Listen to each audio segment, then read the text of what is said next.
నమస్తే. Welcome to our channel. ప్రస్తుతం మనతో సీనియర్ జర్నలిస్ట్ భరద్వాజ గారు ఉన్నారు. వారితో మాట్లాడదాం. సార్ నమస్తే సార్. సార్ తిరుపతిలో వైకుంఠ ద్వార దర్శనం కోసం జరిగిన టికెట్ల కోసం జరిగిన క్యూ లైన్ లో అనుకోని ఒక దురదృష్ట సంఘటన జరిగింది సార్. అదేంటంటే ఒక 6 మంది చనిపోయారు. ఇది అందరికీ తెలిసిన విషయమే. అయితే దీని సందర్భంగా పాత వీడియో గరికపాటి గారు మాట్లాడింది ఒక పాత వీడియో వైరల్ అవుతుంది సార్. అసలు ఆయన ఏం చెప్పారు ఆ వీడియోలో అనేది సార్? అంటే ఎవరు చెప్పినా, గరికపాటి గారు చెప్పినా, ఇంకెవరు చెప్పినా ప్రధానంగా విషయం ఏంటంటే బలానా రోజు వెడితేనే, బలానా చోటుకి వెడితేనే పుణ్యం వస్తుంది, ఇలాంటివి ప్రమోట్ చేయటం వలన ప్రమాదాలు ఎక్కువ జరుగుతాయి. అంటే అందరూ మూర్ఖంగా ఒక చోటుకే వెళ్ళిపోవటం, అక్కడ ఈ తొక్కిసలాటలు ఇలాంటివి సంభవించటం జరుగుతుంది. కాబట్టి మీరున్న ప్లేస్లో ఉండి కూడా చేసుకోవచ్చు. వైకుంఠ ద్వార ప్రవేశము ఇవన్నీ చూడాలి, అక్కడే ఉండాలి ఆ టైంలో, ఇలాంటి వేలం వెర్రికి వెళ్ళకండి అనేది చెబుతూ ఆయన ఒక వీడియోలో ఈ విషయం ప్రస్తావించాడు. ఆ ప్రస్తావించిన వీడియోని తీసి ఇప్పుడు మార్కెట్లో పెట్టారు, అందరూ చూస్తున్నారు. అందులో ఆయన చెప్పింది అదే. అంటే ప్రధానంగా ఆయన ఆర్గ్యుమెంట్ ఏంటంటే ఈ వేలం వెర్రికి వెళ్ళకండి, ఇలాంటివి పరిహరించండి, దీనివల్ల నష్టాలు ఎక్కువ ఉంటాయి. మీరు చిత్తశుద్ధితో, అంటే జనరల్గా ఎలా జరుగుతుందంటే అక్కడికి వెళ్ళి ఆ పూట అక్కడ హాజరైపోతే చాలు, ఇంకేదో పుణ్యం వచ్చేస్తుంది, తర్వాత వచ్చి మన పద్ధతిలో మన పాపాలు మనం కొనసాగించవచ్చు అనుకున్నట్టుగా ఉంటారు. అది కరెక్ట్ కాదు. నీ జీవన విధానంలోనే మార్పు రావాలి తప్ప ఇది భక్తి ఇవన్నీ ఉండాలి, కానీ ఏదో ఆ టైము ఆ ప్లేసు అక్కడ ఉండాలి ఇలాంటివి పెట్టుకోకుండా మీరు ఎక్కడి నుంచి అయినా దండం పెట్టుకోవచ్చు, ఎక్కడి నుంచి అయినా చేసుకోవచ్చు. ఏదైనా ఆ టైము అది చెక్ చేసుకుని మీరు ఇంట్లో కూర్చొని చేసుకున్నా మీకు ఆ ఫలితం వస్తుంది. ఇలాంటి వేలం వెర్రికి వెళ్ళకండి అని చెప్పాడు ఆయన టోటల్గా వీడియోలో. నిన్న జరిగింది అదే. అక్కడ అంటే చాలా మంది మూర్ఖంగా వెళ్ళిపోయారు. వెళ్ళిపోవటం మాత్రమే కాదు, వాళ్ళు వేరే ఉద్దేశంతో డోర్ ఓపెన్ చేశారు. అంటే లోపల ఉన్న వాళ్ళని ఎవరినో బయటకు పంపించడం కోసం డోర్ ఓపెన్ చేస్తే ఇవి టోకెన్లు ఇవ్వటానికి ఓపెన్ చేశారు అనుకుని వీళ్ళందరూ ఒక్కసారి లోపలికి దూకారు. ఆ దూకిన సందర్భంగా జరిగిన ప్రమాదం ఇది. అందుకని దీనిలో రకరకాల లోపాలు ఉన్నాయి. ప్రభుత్వం వైపు నుంచి లోపాలు ఉన్నాయి, పర్టికులర్గా టీటీడీ నుంచి. టీటీడీ ఇలాంటివి చూస్తున్నారు, వాళ్ళ కళ్ళతో ఎదురుకుండా క్రౌడ్ కనిపిస్తోంది. ఈ కనిపిస్తున్న క్రౌడ్ని కంట్రోల్ చేయటం అనే దగ్గర విఫలమయ్యారు వాళ్ళు. దీనికి ఎన్ని కారణాలు చెప్పినా గత ప్రభుత్వం సరైన నిర్ణయాలు తీసుకుని నిర్మాణాలు చేపట్టకపోవడం ఇవన్నీ కారణం, జగనే కారణం దీనికని కొంతమంది మాట్లాడుతున్నారు. ఇలా వచ్చిన భక్తులు వాళ్ళలో వాళ్ళు తొక్కుని చనిపోయారు, దానికి టీటీడీది ఏం బాధ్యత అన్నట్టు కొంతమంది మాట్లాడుతున్నారు. ఇది కరెక్ట్ కాదు. వచ్చినటువంటి భక్తుల మీద టీటీడీకి బాధ్యత ఉంది, వాళ్ళ రక్షణ మీద బాధ్యత ఉంది. కాబట్టి ఖచ్చితంగా ఈ సంఘటనకి సంబంధించిన మొత్తం బాధ్యత టీటీడీయే వహించాల్సి ఉంటుంది. అలాగే ఆల్టర్నేటివ్ ప్లాన్స్ లేవు అక్కడ. ఈ ఆల్టర్నేటివ్ ప్లాన్స్ లేవు. రెండోది, గేట్ ఎందుకు తీస్తున్నారు, అప్పుడు జనాలు ఎలా వ్యవహరించాల్సి ఉంటుంది అనేది ముందుగా మైకులు పెట్టి చెప్పు ఉండాల్సింది. ఎటువంటి కమ్యూనికేషన్ జనాలకు ఇవ్వకుండా మీరు తలుపు తెరిస్తే మీరు ఎందుకు తెరిచినా అందుకే అనుకుంటారు. అందుకని ఇలాంటి ప్రమాదాలు జరుగుతాయి. ఇక్కడ వీళ్ళ వైపు నుంచి, టీటీడీ వైపు నుంచి లోపం ఉంది. దాంతోపాటు భక్తుల యాటిట్యూడ్ అలాగే ఉంటుంది.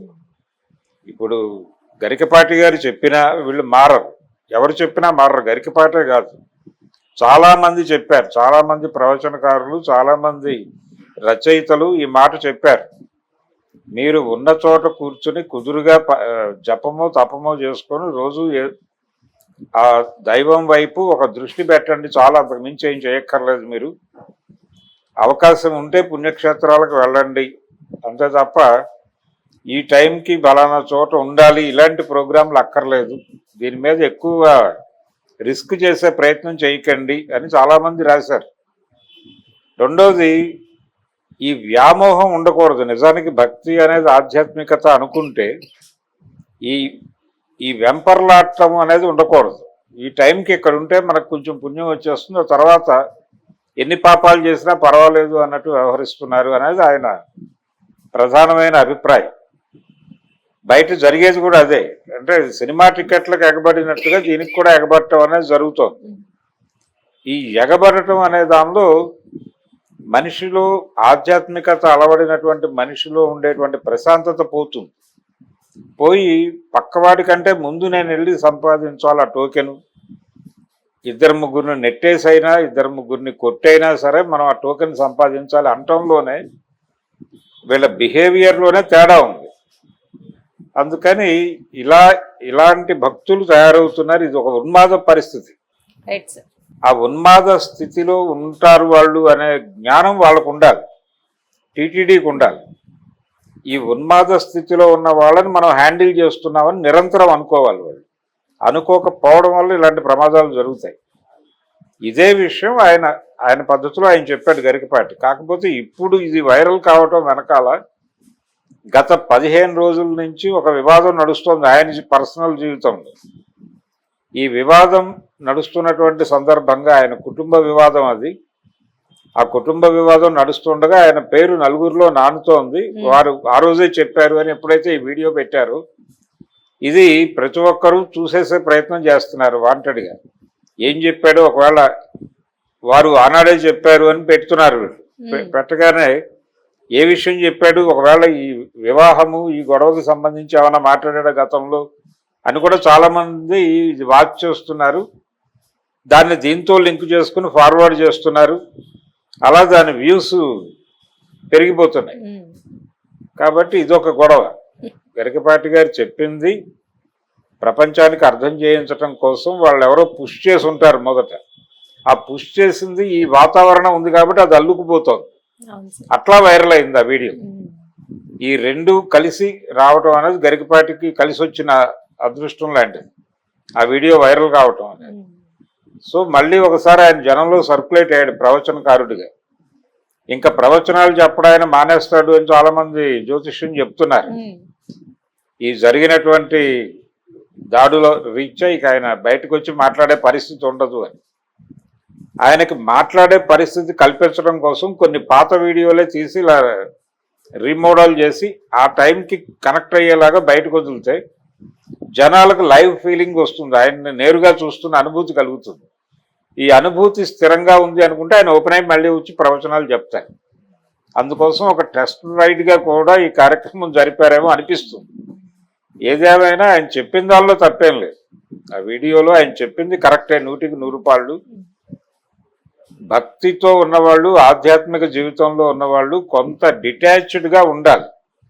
ఆ డిటాచ్మెంట్ పోయి విపరీతమైన అసలు సాధారణ మనుషులకు కూడా ఉండనంత అటాచ్మెంట్ వస్తుంది. ఈ అటాచ్మెంట్లో ఉన్మాదులుగా మారుతున్నారు. ఈ ఉన్మాదులుగా మారిన వ్యవస్థలో ఆ ఉన్మాద స్థితికి చేరినటువంటి భక్తులతో హ్యాండిల్ చేయడం చాలా కష్టం. అందుకని భక్తుల పట్ల చాలా స్పెషల్ కేర్ తీసుకోవాలి టీటీడీ. ఆ కేర్ తీసుకోకపోవడమే కారణం. అందుకని మనుషుల లోపం ఉన్నప్పటికీ వ్యవస్థ లోపమే పెద్దది. ఆ వ్యవస్థ ప్రాపర్గా వ్యవహరించకపోవడం అనేది చూడాలి. అక్కడ వాత పెట్టాలి. అక్కడ వాత పెడితే మిగిలినవన్నీ సెట్ అవుతాయి. రెండోది, వచ్చినటువంటి భక్తులు ఎలా ఉంటారు అనేది తెలుసుకుని వాళ్ళకి ఆ మేరకు ఏర్పాట్లు చేయాలి. అక్కడ ఆ ఏర్పాట్లు ప్రతి ఒక్కడు కూడా నేనే ముందు వెళ్ళాలి. ఈవెన్ ఈ కంపార్ట్మెంట్లో నుంచి బయటకు తీయటానికి సర్వదర్శనం కోసం వాటి కోసం కంపార్ట్మెంట్లో ఉన్నవాళ్ళు ఆ డోర్ తీయటానికి ఎవరో వస్తున్నారని తెలియగానే ఒక్కసారి ఆ తలుపు దగ్గరికి పోటెత్తుతారు. ఆ డోర్ ఓపెన్ తాళం తీయగానే అసలు ఒక్కసారి బళ్ళు తెరుచుకుంటుంది. ఒక్కొక్కసారి ఆ తాళం తీసిన వాడే కింద పడిపోయి తొక్కిసలాటకు గురవుతాడు. అందుకని చాలా భయంగా పనిచేస్తారు వాళ్ళు అక్కడ. ఈ భక్తులతో వ్యవహారం అంత ఈజీ కాదు అనే విషయం తెలుసు కాబట్టి. అందుకని ముందు ఈ భక్తులలో ఈ రకమైనటువంటి యాటిట్యూడ్ రావడానికి కారణం ఏమిటి, దాని మీద ప్రవచనకారులు దృష్టి పెట్టగలిగితే బాగుంటుంది ఎవరైనా కానీ. అది గరికపాటి బాధ్యత మాత్రమే కాదు. వీళ్ళందరూ ఎక్కువ వీళ్ళని వింటారు కాబట్టి వీళ్ళు చెబితే దీని ఇంపాక్ట్ ఉంటుంది. ఇప్పుడు గంజాయి అలాగే డ్రగ్స్ తీసుకోవద్దు అని సినిమా యాక్టర్లతో ఏదో ఒక చిన్న డాక్యుమెంటరీ లాంటివి చేసేవండి మాకు అని అడుగుతున్నాడు ఆయన ముఖ్యమంత్రి గారు. అలాగే ప్రతి ఒక్కరూ కూడా వీళ్ళని అడగాల్సిన పరిస్థితి. ఇలాంటి ప్రవచనం ఒకటి చెప్పండి, ఇలాంటి పరిస్థితుల్లో అక్కడ ఈ గందరగోళం అంతా జరిగింది. కాబట్టి గరికపాటి గారి వీడియో అలా వైరల్ అయింది.